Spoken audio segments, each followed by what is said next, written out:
Yo, Spider-Man, brand new day. We're finally here. This has been the Marvel movie I've been most anticipating this year. Doomsday?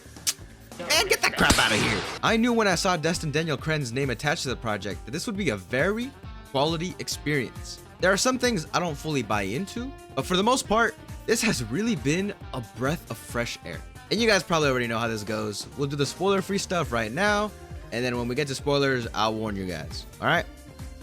So I think the biggest thing I want to talk about right away is the visual presentation, because simply put, this movie is eye candy. Like, holy crap.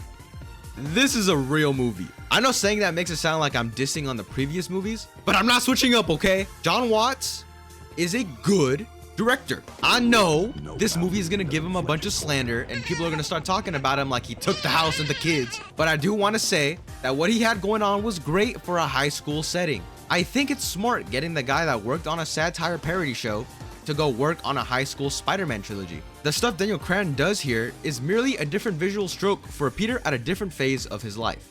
But with that said, my gosh, is it a beautiful stroke. I think my favorite character in this movie has got to be the cameraman. And I mean, it makes sense. You look at Shang-Chi, and what's the best part people remember about it? The action. I think Cren's strength goes a little bit deeper than that though, because honestly, what he's so good at doing is capturing kinetic energy. He directs web swinging like it's action as well. And I think that's why it's so invigorating. The camera loves to move. It messes with focus a lot. It sways and pans quickly. Sometimes you'll even enter like a GoPro hand cam view. Spider-Man has never felt more real, and the color grading also helps with that. This was a movie with spider superheroes and ninjas, and yet half the time I was instead just looking at the sunset and going, damn.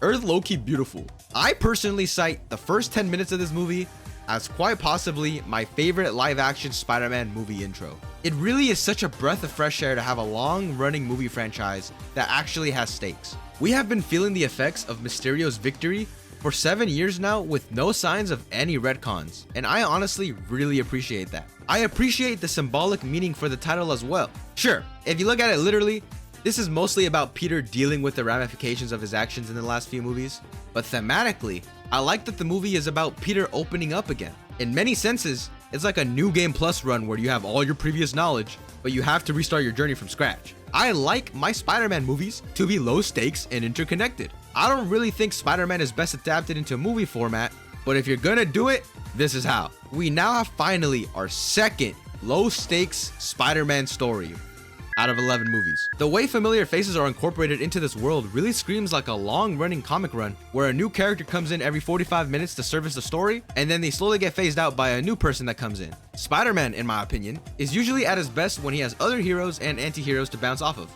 It kind of feeds into that whole imposter syndrome groundedness thing. I also am a big fan of how you can tell this Spider-Man wears his inspirations on his sleeve. I don't think we hear a name drop of any of the Spider-Man or Tony Stark once, and yet you can see in things like the swinging and the technology how transformative they were in the younger years of his life and how they inspire him today. Now, I do have some minor critiques, but they're not like that crazy. The first one is, I don't think Giacchino's score was on the same level as his previous work. When I think back to Homecoming, the score is like one of the most defining elements. It's possibly my favorite part about that movie. Here, I think it serves itself fine, but that's about it. Though I will say, I take good visuals over good audio any day. And then I have one really minor nitpick, which might even go away on rewatch, honestly, but whatever, I still want to point it out. Sometimes this movie will intercut to scenes of a previous Tom Holland movie when Peter is reminiscing, and I think we could have maybe done without that. When Peter is sad, swinging around, we could have inferred what was going on in his head. It's not that hard. I don't know.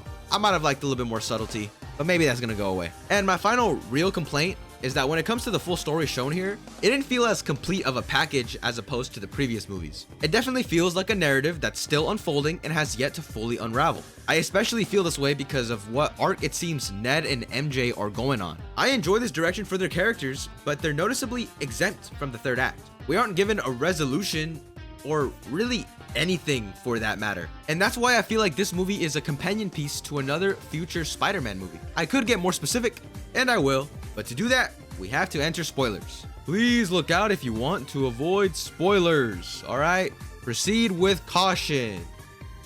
We good?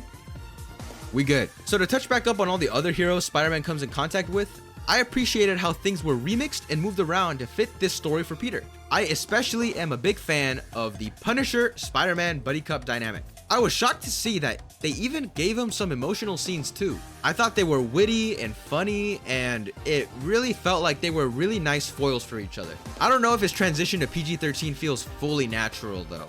I don't think he's fully tonally resonant to the rest of the movie. Sometimes I felt like that was kind of the point, and in those instances it worked, like seeing him trying to fight the Hulk and realizing, yo, there's low-key levels to this. Other times though, I think he was a little softened down. The ending scene where he cosplays as Spider-Man so he can leave the hospital is a good scene. I like it. But when it cuts to him, why is he grunting like a caveman, bro?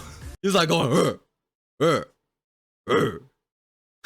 I like the quick inclusion of the Hulk. He's a good way to have Peter learn more about what he's facing internally with his mutations, and his viewpoint serves as a good, different perspective. And of course, their fight was pretty cool. But my actual favorite appearance here is from someone who wasn't even in the trailers, and that would have to be Yelena. She really does just mog Natasha so clearly in my eyes. Her grounded, relaxed nature gave her a vibe that was simple, but very effective. I enjoyed her presence a lot. And I think there is no greater act of character reutilization here than when it comes to the antagonist of the story. I liked Jean Grey here, quite a bit honestly. I can imagine complaints about her surmising, but I genuinely feel that she was the right choice. Maybe even the only choice. I've heard people saying this movie would have been so much better if Mr. Negative was the villain, but I really don't know. This is where you guys need to let me know, since I'm unfamiliar with the character besides his inclusion in the Insomniac games. But Jean Grey served here as a twisted mirror to Spider-Man. This is what would happen if Peter gets too lost in the cause and doesn't open up to those around him. So would Mr. Negative have fulfilled that same role? I like that this is another young adult going through a similar phase in her life, much like Peter. And I think there's also a lot of mutant related topics that I feel spiritually can be told through Spider-Man. Peter kind of has an oh crap Oppenheimer moment in this movie after creating the universal inhibitors that we know will probably be used for years to come. And that whole thing of coming to terms with all of yourself that this movie is saying is very much a deeply rooted X-Men story concept. It also helps that I think Sadie Sink is doing a very good job. She shares possibly the most emotional moment of the movie with Tom Holland in my opinion. I like the red herring of the VMAX, and the reservedness of Sink's performance there was to me proof enough that we are in good hands. All in all, I've got to say, you know, I've been pretty critical of the MCU, but I think I have to put my money where my mouth is at this point. You would used to have to need a sort of lens to see these movies. You kind of just had to accept that sometimes it would look a little sketch. Phase 3 was made during a time where, to make everyone fit together, they thought they needed to make the direction as neutral as possible. These movies didn't really ever excel at being movies. But like, now first with Thunderbolts, then Fantastic Four, and now Brand New Day, I've been saying more and more often, damn, this is a real dang movie. I don't know if I can say the MCU is washed anymore. For every bad Marvel movie this saga, they've always come back with a good one. Now, I don't have my hopes up for Doomsday that high, but we're not deep into Phase 6, and we are still getting new Marvel movies that I think are genuine contenders for top 5 MCU. Maybe even top 3. So with all of that out of the way, I would give Spider-Man Brand New Day a 9 out of 10.